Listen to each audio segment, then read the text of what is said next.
একটা সময় ছিল যখন আমার পরীক্ষার রেজাল্ট খুঁজতে হলে শেষ থেকে দেখা শুরু করা লাগতো, কারণ রোল তো সেই পেছনেই হতো। এরপর হঠাৎ করে মাত্র কয়েক মাসেই ব্যাকবেঞ্চার থেকে টপার হয়ে গেলাম। ক্লাস 5-এ হঠাৎ করেই সেকশনের লাস্ট রোল থেকে ফার্স্ট রোল হয়ে গেলাম। নিজের অতীতের দিকে তাকালে আসলে বুঝি শুধু মেধা বলে কিছু নাই, মেধার সাথে অবশ্যই পরিশ্রম প্রয়োজন। ক্লাস 5-এর আগ পর্যন্ত বলতে গেলে আমি পড়াশোনাই করতাম না। সারাদিন স্কুল করতাম, স্কুল থেকে ফিরে বিকালে ঘড়িটা নিয়ে বের হইতাম। সন্ধ্যাবেলা হয়তো একটু গল্পের বই পড়তাম, একটু টেলিভিশন দেখতাম, কিন্তু বই নিয়ে বসানা ঠিক হতো না। তারপরও হয়তো কিছু মেধা ছিল, এই জন্য কোনো মতে পাশ করে যেতাম, কিন্তু ভালো করা কখনো হয়ে উঠতো না।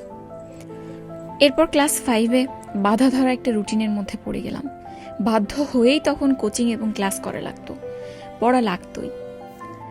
স্কুলে তখন বাধ্যতামূলকভাবে নাইট কোচিং শুরু হলো এবং আমি 3-4 মাস যাবত এরকম 5-6 ঘন্টা করে দৈনিক পড়তে শুরু করলাম।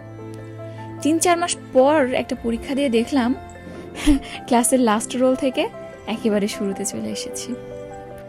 এরপর পড়াশোনার সেই ধারাবাহিকতা আসলে বজায় রেখেছিলাম এবং এজন্য আর পিছনে ফিরে তাকানো লাগেনি। তবে কখনো ভাবি নাই যে জীবনের এই পরিবর্তনটা কিভাবে হয়েছিল, ওভাবে কখনো চিন্তা করা হয় নাই। তবে এখন এই বয়সে এসে যখন পেছনে তাকাই, বারবার একটা প্রশ্নই মাথায় আসে, যে শুধু মেধা দিয়ে কিছু হয় না, অবশ্যই পরিশ্রম প্রয়োজন হয়। পড়াশোনা করতাম না বলে ভালো করতে পারতাম না, যখন পড়াশোনা করেছি তখন থেকেই ভালো করেছি, এবং এই কথাটা সবার জন্য জীবনের সব ক্ষেত্রেই প্রযোজ্য। যে জায়গায় আমরা বেশি সময় দেব, বেশি পরিশ্রম করব, সেখানে ভালো করবই, দক্ষতা সেখানে আসবেই।